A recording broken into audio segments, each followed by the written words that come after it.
वेदव्यास के श्रीमद् भागवतम प्रथम स्कंद अध्याय 15 श्लोक संख्या 19 अनुवाद एवं तात्पर्य कृष्ण कृपा मूर्ति श्री श्रीमद् कृष्ण कृपा मूर्ति अभय चरणारविंद भक्तिवेदांत स्वामी श्री प्रभुपाद द्वारा शय्या सनातन विकर्तन भोजनादेश एक्याद्वयस्य ऋतवान्ति विप्रलब्धः सख्युः सखेव पितृवर्तनयस्य सर्वम् सेहे महान महितया कुमतेर अघम में। शय्या एक ही बिस्तर पर सोना, आसन एक ही आसन पर बैठना, अटन साथ साथ घूमना, विकर्तन आत्मश्लाघा, भोजन साथ साथ खाना, आदिशु इत्यादि में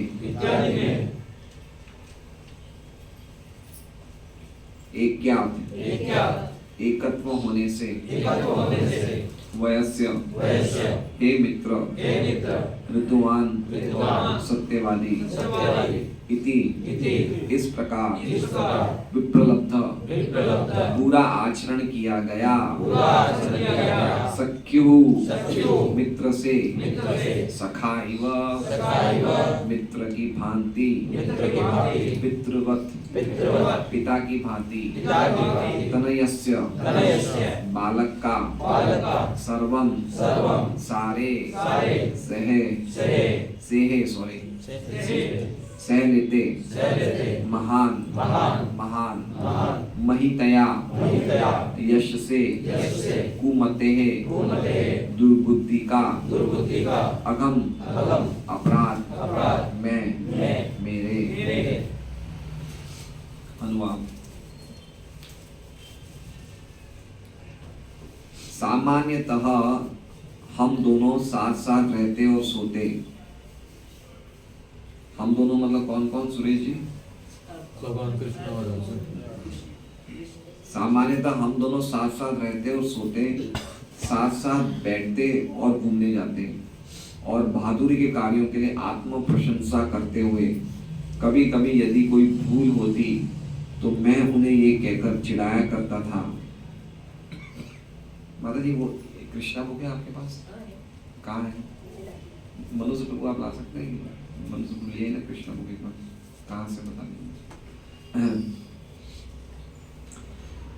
तो मैं उन्हें कहकर कभी कभी यदि कोई भूल होती तो मैं उन्हें कहकर चिढ़ाया करता था, हे मित्र तुम तो बड़े सत्यवादी हो। उस समय भी जब उनका महत्व घटता होता वे परमात्मा होने के कारण मेरी उटपटांग बातों को सह लेते थे और मुझे उसी प्रकार क्षमा कर देते थे जिस प्रकार एक सच्चा मित्र अपने सच्चे मित्र को या पिता अपने पुत्र को क्षमा कर देता है। ओम अज्ञानतिमिरान्धस्य ज्ञानाञ्जनशलाकया चक्षुरुन्मिलितं येन तस्मै श्रीगुरुवे नमः।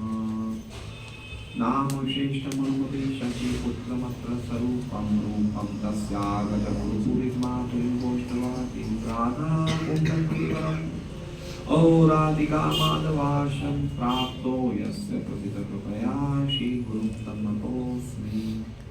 वन्देऽहं श्रीगुरो श्रीयुतपदकमलं श्रीगुरून् वैष्णवांश्च श्रीरूपं साग्रजातं शरणरघुनाथान्वितं तं सजीवं साद्वैतं सावधूतं परिजनसहितं कृष्णचैतन्यदेवं श्रीराधा कृष्णपादान् सैवललिता श्रीविशाखान्वितांश्च। गुरु वैष्णव भगवान की निरस्मरण हय विघ्न विनाशन अनायासाय निजवांचित पूरन। हरे कृष्णा कृष्णा कृष्णा हरे हरे, हरे राम राम राम हरे हरे। सभी भक्तों का स्वागत है श्रीमद् भागवतम कक्षा में।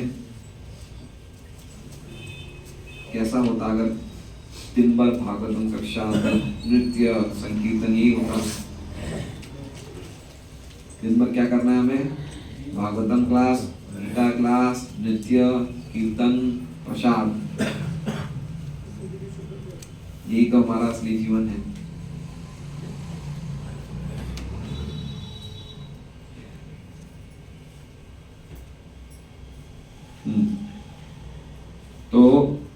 हमने श्लोक में देखा कि किस प्रकार अर्जुन का सख्य भाव दब गया, क्योंकि भगवान के ऐश्वर्य, भगवान के विरह में उनको सब याद आ गए, उनकी महानता याद आ गई, इसलिए दास्य भाव उदित हो गया। और दास्य भाव उदित होने के कारण उनको लगा कि मैंने तो बहुत बड़ा अपराध कर दिया है।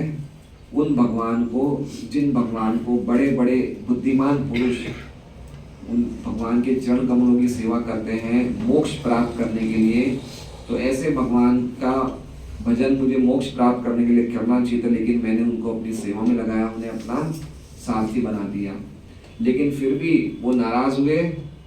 भगवान नहीं, उन्हें कोई अपराध नहीं लगा, अपितु उन्होंने मुझे सारथी बनने के बाद भी मेरे पे कृपा बनाया रखना शुरू किया। कैसे कि जब मैं भूमि पे उतरा था जल पिलाने के लिए थके हुए घोड़ों को, तो भी मैं सभी तरफ से बड़े बड़े शत्रुओं से, बड़े बड़े सेनापतियों से घिरा हुआ था, लेकिन फिर भी उन्होंने किसी ने भी मुझ पे प्रहार नहीं किया। उनके कृपा से, किनकी कृपा से? भगवान की कृपा से। कैसे कृपा करी कि उनकी निरस्त चित्ता, उनको क्या बना दिया? उन सबको, उनकी मति उनकी फेर दी, उनको एब्सेंट माइंडेड कर दिया, है ना। तो अभी हम सब पे भगवान की क्या है? कृपा है, क्योंकि अभी हमारी मति जो है वो सही है। सही मतलब समझ रहे हैं? ये मनुष्य जीवन मिला है, इसलिए मनुष्य जीवन में हमारी जो मति है वो भगवान की तरफ उन्मुख होने का सबसे सुहावना मौसम है ये, है ना। अगर भगवान अगर मान लीजिए मति फेर देंगे तो इस जीवन में भी हम भक्ति नहीं कर सकते हैं। लेकिन फिर भी हमें इतना तो पता चल गया है, इतनी तो मति भगवान ने हमारी अभी बिल्कुल दी है कि जिससे कि हम भजन और भक्ति कर सकें। हमें इस अवसर का पूरा लाभ लेना चाहिए। कभी भी भगवान हमारी मति फेर सकते हैं, उनके हाथ में है। यद्यपि हमारा मन भक्ति में लगा हुआ है तो निश्चित रूप से हमें मनुष्य जीवन तो मिलेगा ही, लेकिन हम क्लेम नहीं कर सकते कि हमें मनुष्य जीवन ही चाहिए। हमें कोई भी जीवन मिल सकता है। हमारी ये नहीं क्लेम कर सकते कि मैंने तो इतना भजन किया था, हमें मनुष्य जीवन ही चाहिए। हमें कुछ भी मिल सकता है। जैसे भरत महाराज को क्या मिला था? हिरण का शरीर मिला था। लेकिन फिर भी हमारी भक्ति तो शुरू ही रहेगी। लेकिन अच्छा है कि हम इसी जीवन में संपूर्णतः शुद्ध भक्ति का अनुशीलन करके भगवान के धाम में भगवान के प्रेम को प्राप्त करें, भगवान के धाम को प्राप्त करें। तो ये बहुत सुंदर श्लोक था जो कल हमने पढ़ा।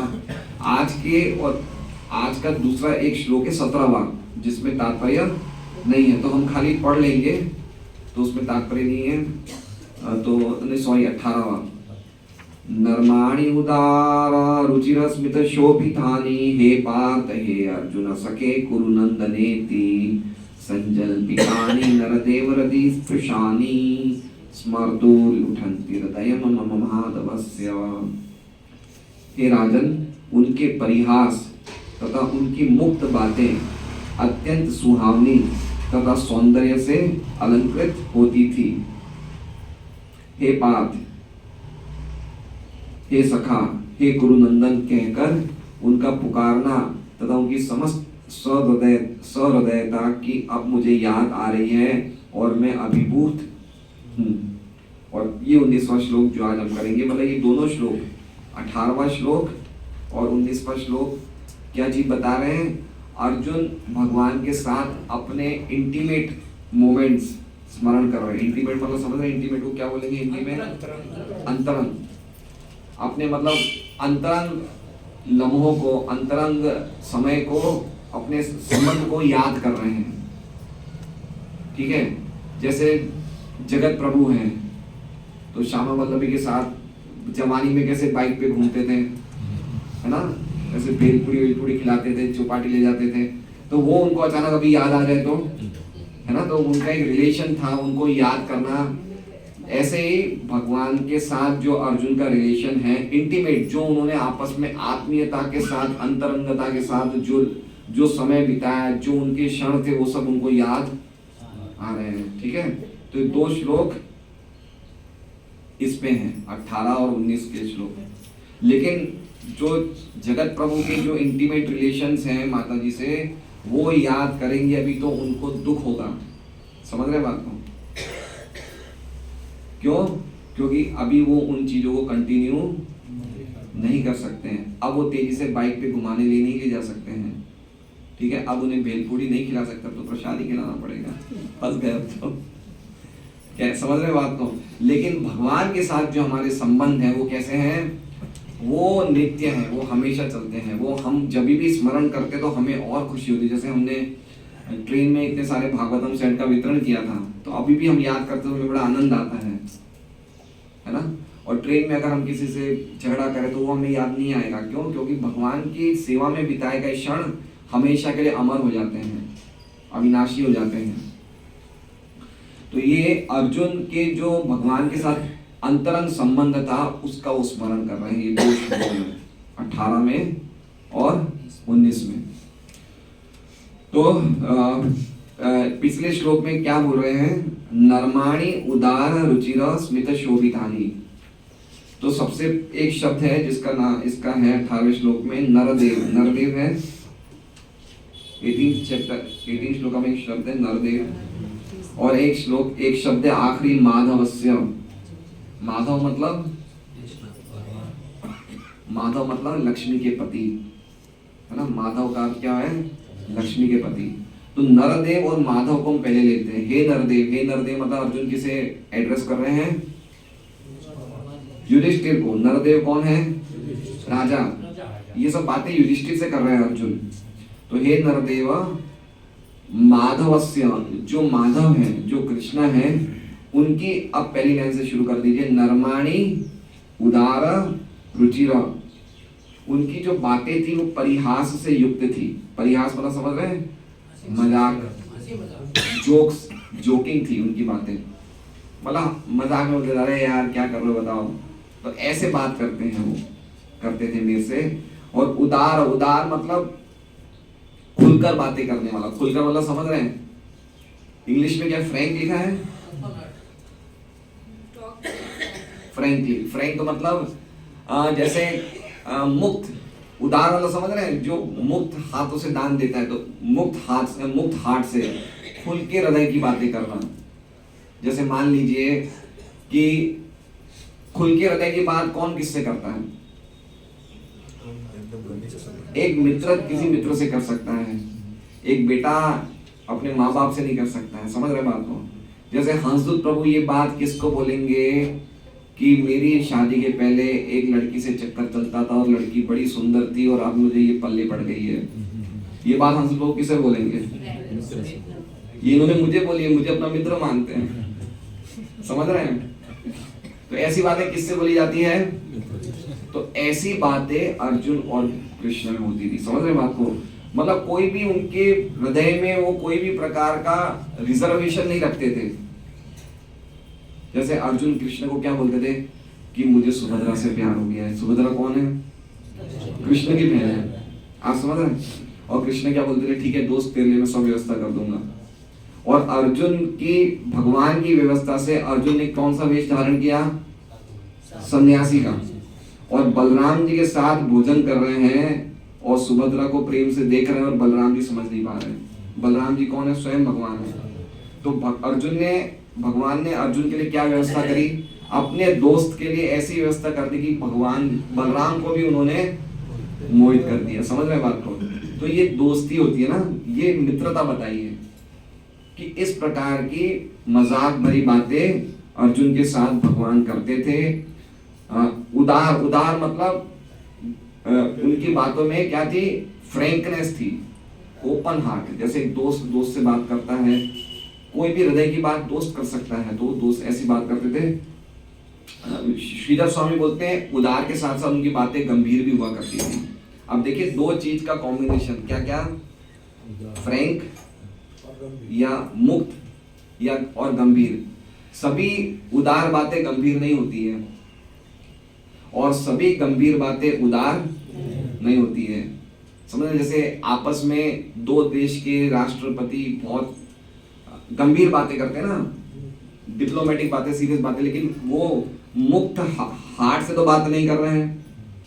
लेकिन भगवान की सभी बातें क्या है, उदार भी है और साथ साथ में गंभीर भी है। समझ में बात को? तो परिहास से युक्त उनकी बातें थी, उदार बातें थी, रुचिर मतलब बड़ी सुहावनी थी। जब वो बोलते थे तो उनको सुनने में बड़ा सुहावना लगता था, अत्यंत सुहावना लगता था, अच्छा लगता था, सुनने में अच्छा लगता है ना। भगवान की बातें सुनने में क्या लगता है? देखिए आज भी हम गीता जी इतने बार पढ़ते हैं, भागवत जी इतनी बार पढ़ते हैं, तो बार बार सुनने को अच्छा लगता है। तो ऐसे उनकी बातें क्या है, अत्यंत सुहावनी थी और स्मित शोभितानी, उनकी बातें मधुर मुस्कान से अलंकृत थी। कोई भी बातें वो गंभीरता से करते नहीं थे। वो कैसे करते थे? स्मित, स्मित मतलब पूरा हंस के भी नहीं, दांत नहीं दिखते थे, बिल्कुल माइल्ड स्माइलिंग। समझ रहे हैं? जैसे भगवान ने गीता जी का पूरा संदेश दिया, गीता जी का संदेश गंभीर है, लेकिन कैसे दे रहे हैं? हंसते हुए। 2.10 का श्लोक देखिए गीता जी में, तमुवाच ऋषिकेश प्रहसन्निव भारत सेनयोर उभयोर मध्य विषीदंतम इदम च, कि भगवान ने बोलना शुरू किया और क्या करना शुरू किया? स्माइलिंग करते हुए बोल रहे हैं। अर्जुन को क्या बोल रहे हैं? मुस्कुरा के बोल रहे हैं। और क्या संदेश दे रहे हैं मुस्कुरा के? कि तुम बिल्कुल मूर्ख हो। संदेश दे रहे हैं गंभीर, लेकिन दे कैसे रहे हैं? मुस्कुरा के। 2.11 में क्या बोलते हैं? अशोचन अनवशोचस्तम, तुम बातें बड़ी पंडित जैसी करो, लेकिन तुम उस चीज के लिए शोक करो जिसकी चीज के लिए कोई भी ज्ञानी शोक नहीं करता है। बात बड़ी गंभीर है, लेकिन कैसे कैसे बोल रहे हैं? मुस्कुराते हुए। तो ये भगवान का ये चीजें याद कर रहे हैं। हमें गंभीर बातें करती हो तो हमारे चेहरे पे गंभीरता आ जाती है। गुस्से वाली बात कभी तो हमारे चेहरे पे गुस्सा आ जाता है। जैसे कल नरपत जी और इनका बच्चों का कुछ आपस में हो गया, गुस्सा आ गया ना, तो भक्तों को नहीं आना चाहिए इस प्रकार का गुस्सा। भक्तों को गंभीर बात भी इस तरह से बोलनी चाहिए कि उनके चेहरे पे बिल्कुल भी गुस्से का भाव नहीं आना चाहिए। ये हमें समझना चाहिए। हमारी हृदय में कोई भी प्रकार का, अगर हमें सही बात बोलनी है, डांटना है कुछ भी, तो हमारे हृदय में कोई भी प्रकार का क्रोध रूपी विष नहीं फैलना चाहिए शरीर में। ये कला है जो हमें भक्ति करते करते आ जानी चाहिए। हमें डांटना है, डांटे हैं, लेकिन इस तरह से डांटे हैं कि सामने वाले व्यक्ति को खराब नहीं लगे। तो क्या कह रहे हैं? शोभितानी, उनकी सभी बातें मधुर मुस्कान के द्वारा अलंकृत थी। और इस प्रकार से वो क्या बोलते थे मुझे? हे पार्थ, हे अर्जुन, हे सखा, हे कुरुनंदन, इस प्रकार बोलते थे, एड्रेस करते थे अर्जुन को। क्या बोलते थे? हे पार्थ, हे सखा, हे कुरुनंदन और अर्जुन। ऐसे भगवान पर्सनल नाम से अर्जुन को एड्रेस करते थे। इसलिए जब किसी के साथ हम लोग ज्यादा इंटीमेट होते हैं ना, तो उनको पर्सनल नाम से एड्रेस करते हैं, तो वो इंटीमेसी बढ़ जाती है। समझ रहे हैं? जैसे मान लीजिए कि अगर हम बोलेंगे हे परमात्मा, मुझे आपका स्मरण कराइए, मुझे आपकी शरण में आना है, और हम ये बोलेंगे हे कृष्ण, मुझे आपकी शरण में आना है, किसमें अंतरंगता ज्यादा है? शब्द क्या नाम है सत्यराज प्रभु? हे कृष्ण में पर्सनल लगता है ना, पर्सनल नाम। तो ऐसे भगवान अर्जुन को पर्सनली पुकार रहे हैं, हे अर्जुन, हे पार्थ, समझ रहे हैं बात को? हे गुरुनंदन। तो अर्जुन को याद आ रहा है। आप ये 2 श्लोक में थोड़ा एब्जॉर्ब होइए कि इनके रिलेशंस क्या थे, है ना? तो ऐसे ही भगवान हम सबके ओरिजिनल नाम जानते हैं। जैसे अर्जुन का नाम क्या है? ओरिजिनल है, अर्जुन का नाम हमेशा अर्जुन ही है। अर्जुन उनका ओरिजिनल नाम है। ऐसे हम सबके ओरिजिनल नाम है और भगवान हम सबके नाम जानते हैं। तो जब हम भगवान के धाम में जाएंगे तो भगवान हमें अपने ओरिजिनल नामों से पुकारेंगे, तो हमारी भगवान के साथ इंटीमेसी कितनी बढ़ जाएगी।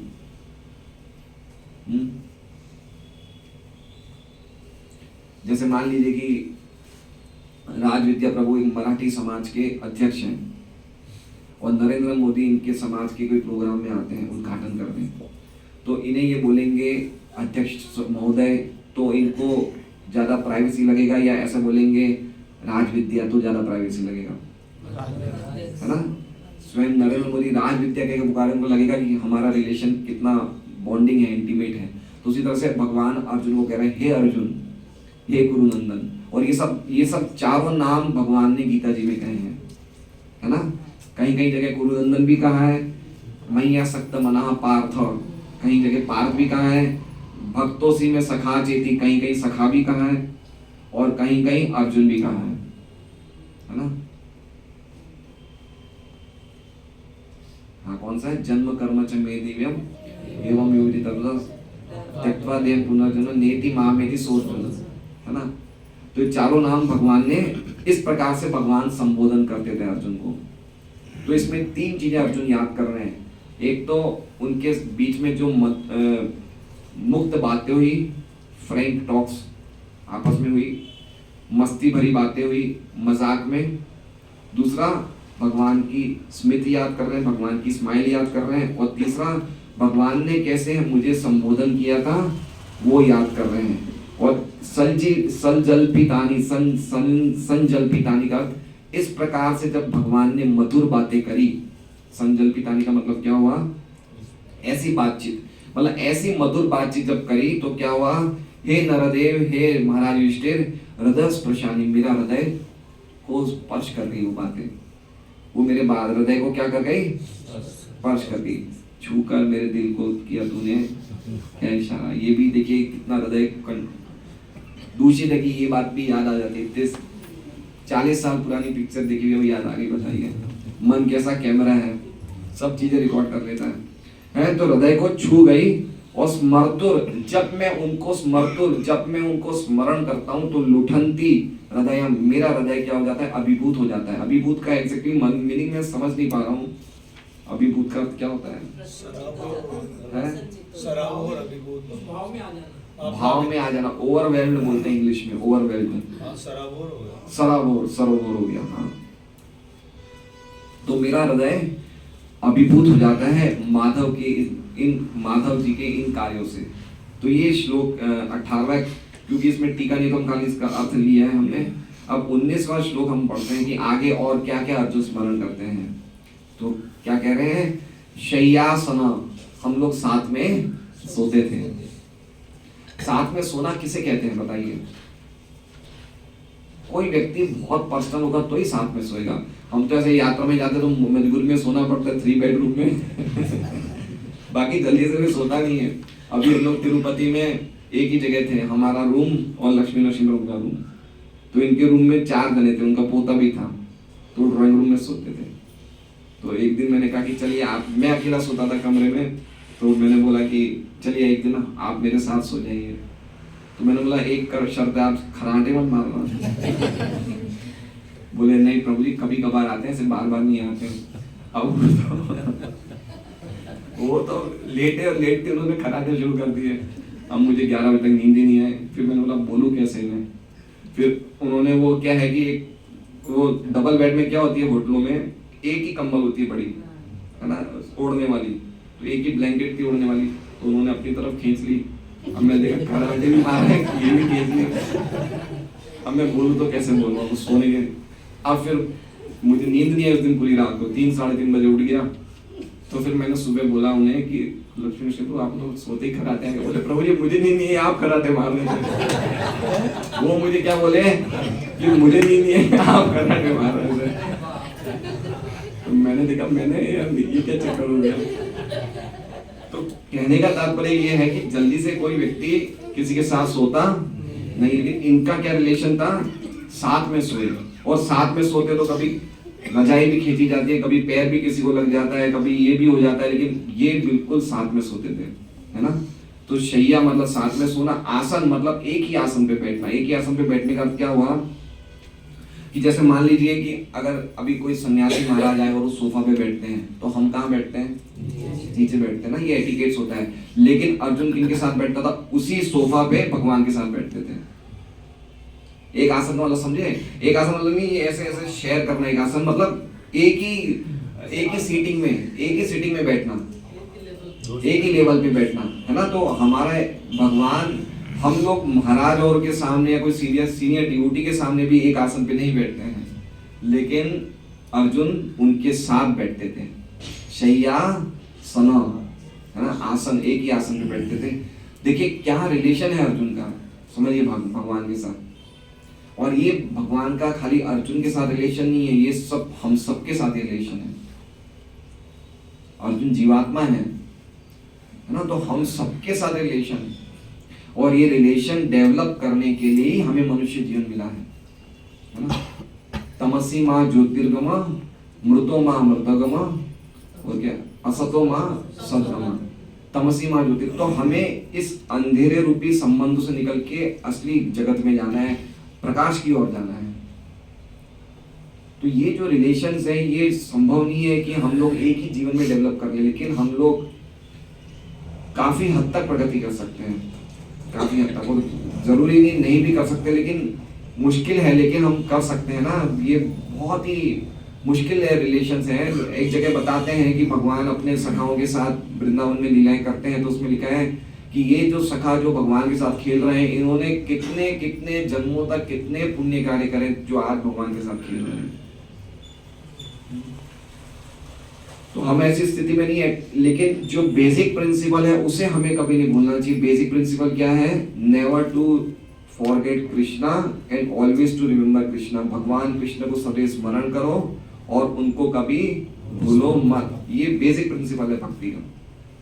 ये प्रिंसिपल को फॉलो करते करते धीरे धीरे धीरे हम इस लेवल पे आ सकते हैं, लेकिन बेसिक प्रिंसिपल ये है। कभी भी हमें इन रिलेशंस का या इस प्रकार के संबंधों का अनुकरण नहीं करना चाहिए। हम लोग ऐसी स्थिति में नहीं है, बस इस स्थिति को हम लोग एप्रिशिएट कर सकते हैं, हम इनकी सराहना कर सकते हैं, लेकिन इनका कभी भी नकल नहीं कर सकते हैं। तो शैया सोना, साथ में भोजन, अरे साथ में सोना, साथ में बैठना। अटाना, अटाना मतलब साथ साथ घूमना। अभी घूमना मतलब हम लोग जो घूमते हैं ना, सुबह 1 घंटे की वॉकिंग करते हैं, है ना। हम घर से निकलते हैं सुबह 6 बजे, 7 बजे तक वॉकिंग आ जाएंगे, इसे घूमना नहीं बोलते। घूमना मतलब जब वो घूमने जाते थे तो फिर वो पता नहीं कब आते थे, आप समझ रहे हैं। ऐसे घूम रहे दोस्त, मतलब उनकी कोई टाइमों का पता नहीं था कि 2 घंटे में आए, 3 घंटे में, कभी कभी कहीं बैठ के दिन भर ऐसे ही घूम लिए, है ना। अटन का मतलब विहरण करना, विचरण करना, कहीं भी चले गए। एक दिन ऐसे गए कि फिर उस दिन लौटे नहीं, रात को ही सीधा लौटे। तो इस तरह की बातें करते थे आपस में, घूमते घूमते, इधर से भटकते फिरते थे, ऐसे घूमते थे भगवान के साथ अर्जुन।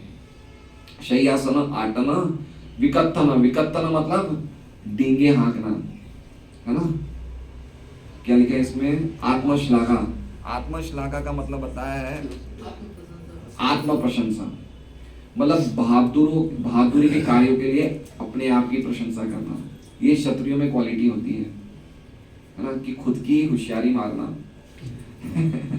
तो ऐसे एक जगह मैंने कृष्णा बुक मंगवाई है, इसमें मुझे लगता है शायद एक चैप्टर है जिसमें अर्जुन भगवान के सामने अपनी डींगे हाँक रहे हैं, है ना। तो कौन सा चैप्टर है? शायद लास्ट चैप्टर है मुझे लगता है, जब वो ब्राह्मण के बच्चे को बार बार मरना होता था ना, जब ब्राह्मण का बच्चे को बार बार मृत्यु आती थी, तो अर्जुन ने ऐसा कहा कि मैं अर्जुन हूँ, ये जितने पास में बैठे हैं कृष्ण बलराम ये कुछ नहीं कर पाए, लेकिन मैं अर्जुन हूँ। तो ये अपनी डींगे हाँकना, समझ रहे बात को, अपनी खुद की प्रशंसा करना। और वो भी मैं किसके सामने करता था? कृष्ण के सामने अपनी डींगे हाँकता था। तो ऐसे आत्म प्रशंसा करता था।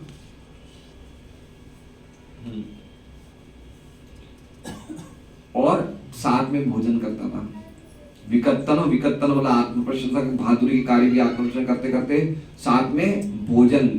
कोई दोस्तों के साथ भोजन किया है हमने कभी? कितना खा जाए पता ही नहीं चले। अभी डिवोटीज के साथ भोजन करना एक अलग बात है, लेकिन दोस्ती में क्या होती है, ले बेटा तू 2 खा ले, मैं 2 खा लूं, ऐसे खा रहे थे भोजन।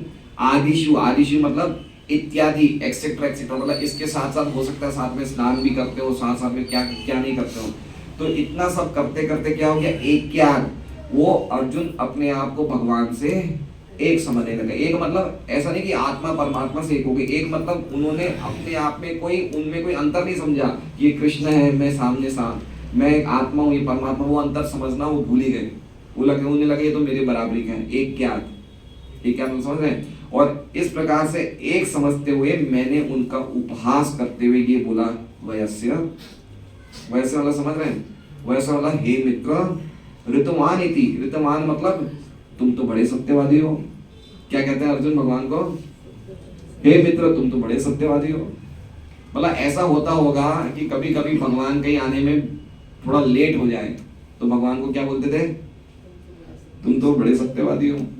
मतलब बता रहे हैं कि इस तरह से बात करते थे कि कभी कभी भगवान झूठ भी बोलते हैं, ऐसे बोलते थे अर्जुन, मतलब व्यंग्य खींचते थे, टॉन्ट मारते थे। तो भगवान साक्षात सत्य मूर्तिमान सत्य है और उनको क्या बोलते हैं, तुम तो बड़े सत्यवादी हो।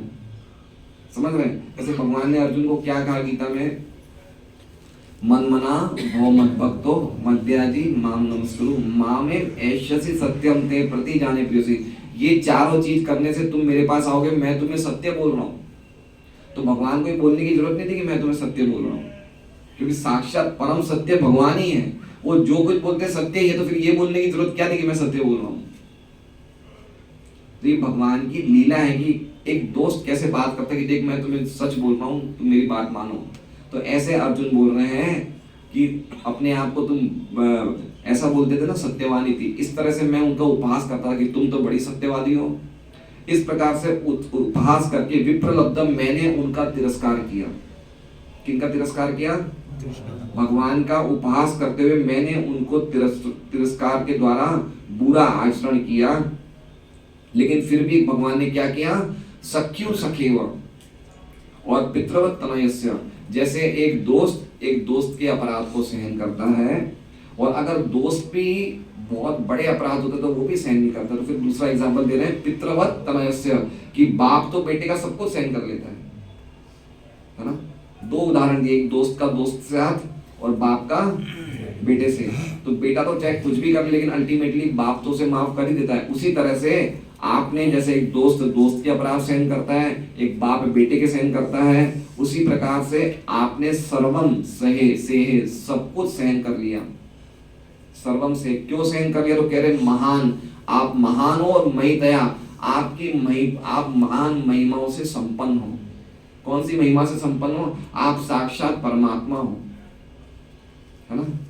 परमात्मा का क्या कार्य है, एक कुत्ते के शरीर में भी परमात्मा उनका फ्रेंड बन के उनके हृदय में जाते हैं। तो ये आपकी महिमा, एक महिमा कम नहीं हो सकती। मेरा ऐसा बोलने से आपकी महिमा में कोई असर नहीं आया। ये बोलना चाहते हैं कि मैंने आपको, हे कृष्ण, मैंने आपका तिरस्कार किया ऐसे बोल के कि तुम तो बड़े सत्यवादी हो, या तुम्हारे साथ भोजन किया, आपके साथ क्या कहते हैं, खाया पिया, लेकिन आपने सब कुछ सहन किया मेरा। क्यों? क्योंकि महान महितया, क्योंकि आपकी महान महिमा से आप संपन्न थे। उसमें कोई, मेरे ये बोलने से आपकी क्वालिटीज घट नहीं गई। पॉइंट समझ रहे बात को? मेरा ऐसा बोलने से आप कहीं भी तिरस्कृत नहीं हुए, क्योंकि आपकी क्वालिटीज में आप हमेशा स्थित हो। तो वो आपकी महिमा से संपन्न होके आपने मुझ जैसे कुमति, मुझ जैसे दुर्बुद्धि के अघम, आपने मेरे सभी अपराध सहन कर लिए। इस प्रकार का ये अद्भुत श्लोक है। समझ गए बात को? कि हमने साथ में भोजन किया, साथ में सोए, साथ में बैठे, साथ में हमने आत्म प्रशंसा की बातें करी, और मैं आपसे एक होता हुआ मानते हुए मैंने कभी कभी आपका तिरस्कार भी कर दिया कि हे आप तो बड़े सत्यवान हो, इस तरह से मैं बोलता था। लेकिन आपने सब कुछ सहन कर लिया, जैसे एक मित्र की बातें सहन करता है, या बाप बेटे की चीजें सहन करता है। क्यों? क्योंकि आप हमेशा महान महिमाओं से संपन्न थे, इसलिए आपने मुझ दुर्बुद्धि की सभी बातों को सहन कर लिया।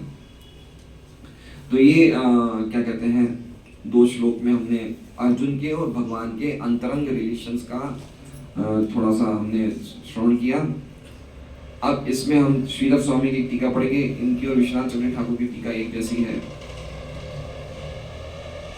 विकथनम का अर्थ बता रहे हैं श्रीधर स्वामी कि पोताना गुणों की प्रशंसा करनी वगैरह, खुद के गुणों से खुद की प्रशंसा करनी, खुद ही की बड़ाई करनी, जिसे बोलते हैं ना बोस्ट करना, अपनी बड़ाई खुद ही करना। तो खुद के गुणों से खुद की प्रशंसा करनी। शयन वगैरह में साथ में होने से एक दूसरे के बीच में हमें कोई अंतर नहीं लगा, इसलिए कह रहे हैं एकत्व। भाई सभी काम साथ में करते थे। ज्यादातर अर्जुन और कृष्ण साथ में रहते थे, तो एक ही लगता था, है ना, कि भाई हमारे में कोई अंतर ही नहीं, साथ में सोना खाना पीना। तेमा क्यारे कभी कभी ऐसा होता था कि मैं भगवान की अनियमितता देख के ये बोल देता था कि हे मित्र, तुम तो बड़े सच्चे बोले हो। ऋतवान, ऋत मतलब सच और मान मतलब सच बोलने वाले हो, तुम तो बड़े सच बोलने वाले हो। जैसे एक आचार्य बताते हैं कि अर्जुन को भगवान बोलते थे कि मैं इतनी बजे सोने के लिए आ जाऊंगा पलंग पे, ठीक है, और भगवान सोने में आने में लेट कर देते। तो जब वो लेट आते थे तो अर्जुन ये बोलते थे तुम तो बड़े सच बोलने वाले हो, समझ रहे हैं? तो ऐसे बोलते थे, बताइए। तो वो चीज याद कर रहे हैं कि हे मित्र ऋतुमान, तुम तो बड़े सच बोलने वाले हो, और ऐसे व्यंग वचनों से मैं भगवान का तिरस्कार करता था। ऐसे महान, लेकिन फिर भी आप इतने महान होने के कारण एक मित्र जैसे मित्र के तिरस्कार सहन कर लेता है और एक पिता जैसे पुत्र के तिरस्कार सहन करता है, ऐसे आपने मेरे सभी अपराध सहन किए। प्रभुपाद जी का तात्पर्य हम देखेंगे। चूंकि भगवान श्री कृष्ण, देखिए ये प्रोसेस एक जैसा हमने अभी पढ़ा 18वें अध्याय में कि भगवान की सभी बातें रुचिर स्मित शोभितानि, स्मित मतलब समझ रहे हैं, गंभीर बातें भी उनकी मुस्कानों द्वारा अलंकृत थी, समझ रहे बात को। उसी प्रकार से जो हमारा प्रोसेस है भगवान के धाम जाना और जन्म मृत्यु के चक्र से निकलना, ये बहुत गंभीर है, लेकिन चूंकि ये पूरा प्रोसेस भगवान की मुस्कान के द्वारा अलंकृत है, मतलब समझ रहे हैं, ये पूरा प्रोसेस बहुत इजी है। ये गीता जी के 9वें अध्याय के दूसरे श्लोक में सुसुखम कर्तुम अव्ययम, ये कैसा करने बड़ा सुसुखी है।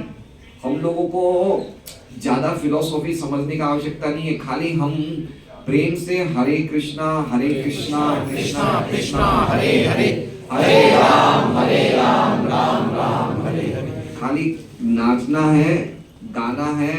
ये प्रोसेस से ही हम भगवान से अपना प्रेम स्थापित कर सकते हैं, प्रेम को डेवलप कर सकते हैं। आप समझ रहे हैं? हम लोगों को सबको ये प्रेम डेवलप करना है, ये हमारी अल्टीमेट चैलेंज है ये। और प्रोसेस बहुत सिंपल है, हमें भगवान से खाली यही प्रे करना है कि आप हमें अपनी सेवा में लगाइए, इतना ही दिमाग को सरल बनाना है। जैसे मान लीजिए कि क्या नाम है, अभी हंसुर प्रभु को अपनी कमाई बढ़ानी है ना, अभी जो ये कमाई कर रहे हैं उससे इनको कमाई ज्यादा करनी है, तो उसके लिए इन्हें क्या करना पड़ेगा, कुछ दिमाग लगाना पड़ेगा, कुछ योजना बनानी पड़ेगी, कुछ मन को इधर उधर लगाना पड़ेगा, नहीं लगाना पड़ेगा, मन को कोई दूसरी जगह लगाना पड़ेगा, नहीं लगाना पड़ेगा। उसी प्रकार से हमें कोई भी कार्य करना पड़ता है तो दिमाग को यहीं कहीं लगाना पड़ता है, लेकिन ये कार्य में कहीं नहीं लगाना है। इस कार्य में तो खाली भगवान से रिक्वेस्ट करना है कि आप अपनी सेवा में मुझे, इतना सरल कार्य है ये, बिल्कुल ओरिजिनल कार्य है, हमारा स्वाभाविक कार्य है। तो अभी हम 5 मिनट कीर्तन करेंगे लेक्चर के बाद, तो हम हर एक भक्त को भगवान के कीर्तन करते हुए, नृत्य करते हुए भगवान से अपने उस संबंध को एक्सप्रेस करना है कि हे कृष्णा, आप हमें अपनी सेवा में लगाइए, नृत्य करते करते। ये इतना आनंदमय प्रोसेस है, ये चैतन्य महाप्रभु ने इस प्रोसेस को इतना आनंदमय बना दिया है कि हम उसकी कल्पना नहीं कर सकते कि करोड़ों जन्मों तक जो मोक्ष प्राप्त करना इतना मुश्किल था, वो खाली नाम संकीर्तन नृत्य करने से। ऐसे माताएं अपने घरों में नृत्य कर सकती है, महिला सत्संग में नृत्य कर सकती है, और नृत्य करते करते भगवान के सामने कीर्तन करते करते उस अपने स्वभाव को वापस वो पुनर्आवेकन, वापस क्या कहते हैं, पुनर्जागृत कर सकते हैं। इतना सिंपल है। अगर आपको विश्वास नहीं हो तो खाली आज एक दिन अपने घर जाके भगवान के सामने नृत्य करके देखिए, कीर्तन करते करते भगवान का नाम संकीर्तन करते करते नृत्य करते रहिए, तो आपको लगेगा कि साक्षात मैं कृष्ण से बातें कर रहा हूँ। ये प्रोसेस इतना सिंपल है, हम सोच नहीं सकते कितना सिंपल है। ये चैतन्य महाप्रभु की कितनी बड़ी कृपा है, इसलिए उनको कृष्ण से भी बढ़कर उदार माना गया कि उन्होंने इतना हाई चीज को इतना सरलता में दे दिया। उन्होंने खाली नृत्य करने से, कीर्तन करने से, प्रसाद लेने से हम भगवान के प्रेम को प्राप्त कर सकते हैं, खाली इतना करने से। तो ये हमें सबको करना है। तो आज आप लोग घर जाएंगे ना, तो आप अपने घर में परिवार के साथ या अपने बच्चों के साथ, या कोई नहीं हो तो अकेले नृत्य करके देखिए भगवान के ऑल्टर के सामने, कितना अच्छा लगेगा कीर्तन करते करते। तो कितना अच्छा लगेगा। माताएं भी आप अपने अपने घरों में जाके कर सकते हैं। देखिए कितना अच्छा लगेगा आपको, कितना सिंपल प्रोसेस है। हम दिन भर सब्जी क्या भाव है, क्या बनाएंगे यार, कितने टेंशन में रहते हैं, ये कितना आज 1-2 घंटा हो, ये सब टेंशन के कार्य। लेकिन भगवान के साथ नृत्य करना आनंद का कार्य है, और वही तो हमें करना है। अल्टीमेटली हमारा उद्देश्य तो रासलीला में प्रवेश करना है ना। अल्टीमेट सिद्धि क्या है, परम सिद्धि क्या है कि भगवान के रासलीला में प्रवेश करना है। तो रासलीला में क्या चलता है, रासलीला में क्या चलता है, वहां पे कोई फिलोसॉफिकल टॉक्स थोड़ी चलती, क्या चलता है, वहां पे नृत्य हो रहा है, भगवान का नाम संकीर्तन हो रहा है। तो ये प्रोसेस यद्यपि है मुश्किल, लेकिन पूरा ये चैतन्य महाप्रभु कृपा से आनंद कंद बन गया, ये आनंदमय बन गया प्रोसेस पूरा। तो सब लोग नाचेंगे आज, घर जाके बूढ़े बड़े सब नाचेंगे। जो 65 साल के सुरेश जी भी अपने घर जाके नाचेंगे, बहुत अच्छा लगेगा, बिल्कुल लाइट फील करेंगे और ऐसा लगेगा मैं रोज कुछ समय भगवान के सामने उनकी प्रार्थनाएं बोलूं, संकीर्तन करूं, नृत्य करूं, बहुत अच्छा लगेगा। तात्पर्य, चूंकि भगवान श्री कृष्ण परम पूर्ण है, अतः शुद्ध भक्तों के साथ उनकी दिव्य लीलाओं में किसी तरह की कमी नहीं रहती है, चाहे वो मित्र, पुत्र या प्रेमी के रूप में है। अब देखिए जो ये समझाया है, ये बताया है कि ओरिजिनली 5 संबंध जो हैं, कौन से 5 संबंध है लक्ष्मी नारायण चरणारविंद प्रभु? 5 मेलोस कौन से, रस कौन से 5? हम भगवान से कौन से 5 संबंधों में हमारा भगवान से रिलेशन है, बताइए 5 संबंध हैं? निर्मल आप बताइए। मैत्रेय सख्य, मैत्री सख्य तो एक ही है, फिर दास्य, दास्य, माधुर्य और मैत्री, 3 और अमराराम जी आप बताएंगे? 3 बताए इन्होंने, दास्य बताया और मैत्रेय सख्य और माधुर्य, 3 बताए इन्होंने, 2 बाकी रह गए। सुरेश जी आप बताइए। शांत रस और शांत, दास्य, सख्य, वात्सल्य, फिर माधुर्य। तो अब ये भगवान, ये प्रभुपाद जी तात्पर्य में क्या चीज बताना चाहते हैं, समझिए बात को।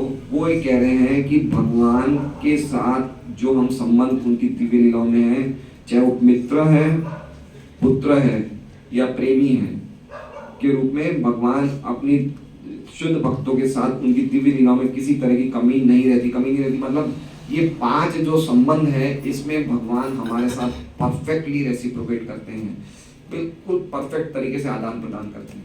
और ये ओरिजिनल ये 5 संबंध हमारे किसके साथ है? भगवान के साथ है। हम में से कोई व्यक्ति भगवान के धाम में, हम में से कोई व्यक्ति या तो वेणु है, क्या कहते हैं, बंसी है, या फिर हम लोग कोई वृक्ष है, ये तो हो गया शांत संबंध, ठीक है। हम में से कोई दास है, ये हो गया दास्य का संबंध। हम में से कोई मित्र है, ये सख्य का संबंध हो गया। हम में से कोई माँ बाप या धाता है, धाता मतलब समझ रहे हैं, जो मेड जो उनको भगवान का पालन करने में सहयोग करते हैं, वात्सल्य हो गया। और हम में से कोई भगवान की प्रेयसियां हैं, मंजरी हैं या मंजरी सखियां हैं। तो हम में से ये हम सब इन 5 संबंधों में भगवान के साथ स्थित हैं, और ऑलरेडी हम हैं, हम बस उस संबंध को भूल गए हैं। हम में से 5 में से कोई ना कोई ये संबंध में हमारा भगवान से रिलेशन है ही है, लेकिन उस संबंध को हम भूल गए हैं, ठीक है। अब ये देखिए कि ये जो ओरिजिनली, चूंकि ऐसा बताया जाता है 15वें अध्याय में गीता जी में, कि ये जो भौतिक जगत है ये बरगद का वृक्ष का रिफ्लेक्शन है, शेडो है। अश्वत्थ, कौन सा श्लोक है पहला वाला? ऊर्ध्व मूलम अधः शाखम अश्वत्थम प्राहुरव्यम, कि ऊर्ध्व मूलम अधः शाखा, मूल का है ऊपर और शाखा का है नीचे। ये जो वृक्ष है अश्वत्थम प्राहुरव्यम, ये अव्यम जो वृक्ष है ये क्या है? तो मूल ऊपर मतलब क्या हो गया कि ओरिजिनली जो भौतिक जगत, ओरिजिनली जो ओरिजिनल वृक्ष है वो कहाँ है? वो आध्यात्मिक जगत में, और भौतिक जगत में क्या है? उसका रिफ्लेक्शन है। जैसे हम पेड़ नदी के तट पे वृक्ष होता है, उसकी छाया कहाँ पड़ती है? पानी पे। तो पानी में उल्टा दिखता है। तो उसी प्रकार से ये भौतिक जगत क्या है? ये आध्यात्मिक जगत का प्रतिबिंब है। तो जो चीजें आध्यात्मिक जगत में है वो चीजें भौतिक जगत में भी है। तो वो पांचों संबंध भौतिक जगत में भी है। हमारा एक गाड़ी से संबंध है, जैसे गोपाल उनको का ये फर्नीचर से संबंध है ना। इस फर्नीचर को कुछ होगा तो इनको दुख होगा ना, एक रिलेशन है नहीं ये फर्नीचर से। ऐसे ही इनके घर में कोई सर्वेंट आता होगा, उनसे उनका रिलेशन है। फर्नीचर से ज्यादा संबंध किससे है उनका? सर्वेंट से है, क्योंकि सर्वेंट ज्यादा उनकी सेवा करता है तो उससे रिलेशन ज्यादा है। और उनके कोई मित्र भी होंगे गोपाल नगर में, तो जो सर्वेंट से शेयर नहीं करता होगा किससे करता होगा शेयर? मित्रों से करता होगा, वो रिलेशन भी है। और उनके माँ बाप भी हैं, है ना। तो माँ बाप और भी ज्यादा इंटीमेट है, लेकिन उससे ज्यादा इंटीमेट कौन है? जय श्री माता जी, ठीक है। क्यों? क्योंकि उनके साथ उनका बिल्कुल ही क्लोज संबंध है। तो ये पांचों संबंध कहाँ पे है? जो आध्यात्मिक जगत में, वो कहाँ पे है? भौतिक जगत में। लेकिन भौतिक जगत में प्रॉब्लम क्या है? ये संबंधों में अनियमितताएं हैं। अनियमितता मतलब समझ रहे हैं? या तो ये संबंध लंबे टाइम तक पर्टिकुलरली उस व्यक्ति से नहीं टिकेंगे, संबंध तो रहेंगे लेकिन उसी व्यक्ति से नहीं रहेंगे। जैसे मान लीजिए कि कल इनका कोई दोस्त होगा, आज उनका दुश्मन हो गया होगा, ऐसा भी हो सकता है ना। कल को काम वाला छोड़ के कहीं दूसरी पगार, ऊंची पगार में चला जाए तो आप समझ रहे हैं? रिलेशन रहेंगे लेकिन व्यक्ति बदलता जाएगा। और अगर व्यक्ति नहीं बदला, वो का वही व्यक्ति रहेगा। ये मान लो कि इनकी पांचों के साथ संबंध पूरे जीवन तक चलेंगे, वाइफ से, पति पत्नी से, बाप से, बच्चों से, फर्नीचर से, लेकिन फिर भी काल छुड़वा देगा। एक समय के बाद तो काल भी छुड़वा देगा। तो समझ रहे हैं? ये संबंध हमारे भौतिक जगत में है पांचों संबंध, लेकिन इटरनली नहीं चल सकते हैं, टूट जाते हैं। लेकिन अगर यही संबंध हम भौतिक जगत में रहते रहते भगवान से स्थापित कर ले तो कभी नहीं टूटेंगे। समझ रहे बात को?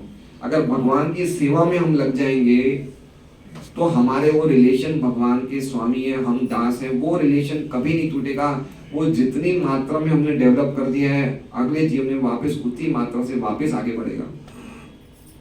वो कभी ब्रेक नहीं होगा, वो हमेशा रहेगा।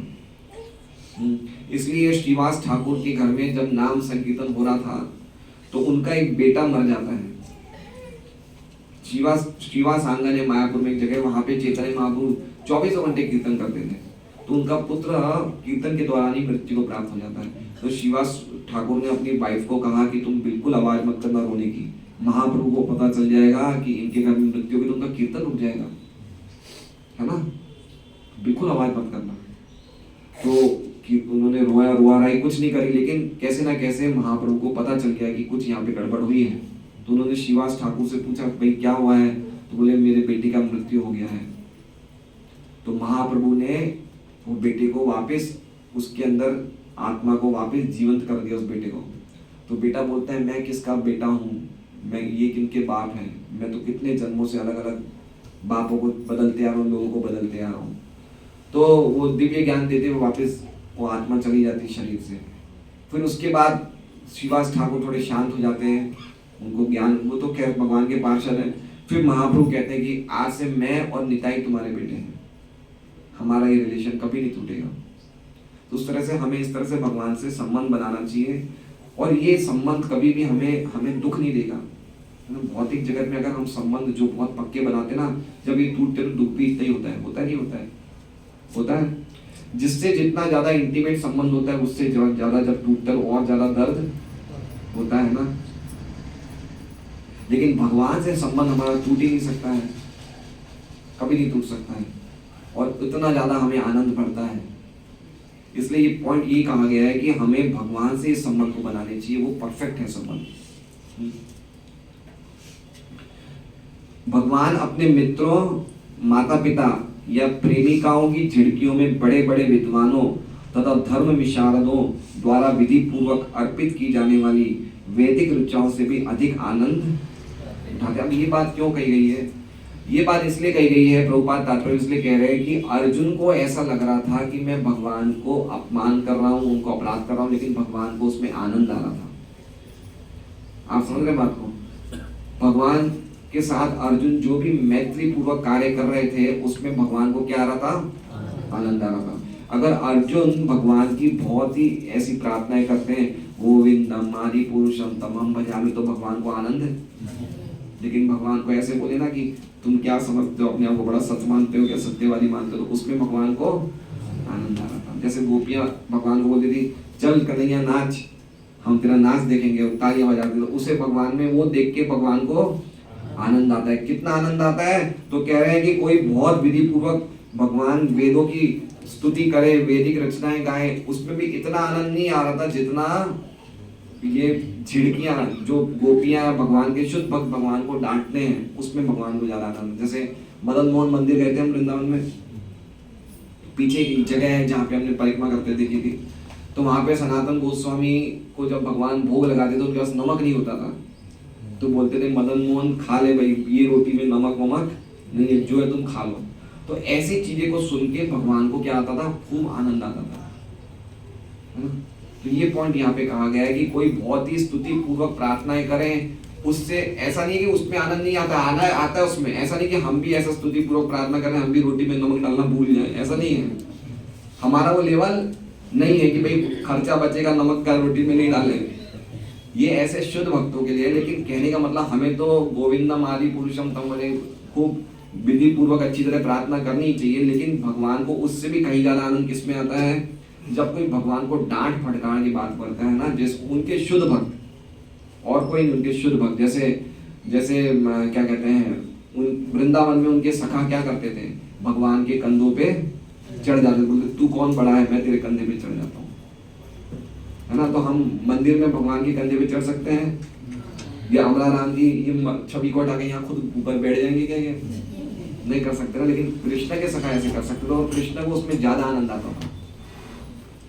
तो ये बात बताएं कि ये अल्टीमेट ये वो है, परफेक्शन है। तो अर्जुन अपनी विनम्रता के कारण सोच रहे थे मैं अपराध कर रहा हूं, उनसे अपराध हो नहीं रहा था, लेकिन विनम्रता के कारण सोच रहे थे क्योंकि उनका दास्य भाव उदित हो गया था। लेकिन अल्टीमेटली भगवान को उसमें बड़ा आनंद आ रहा था। हरे कृष्ण। श्रीमद् भागवतम की। तो 5 मिनट हम लोग भगवान से अपने प्रेम को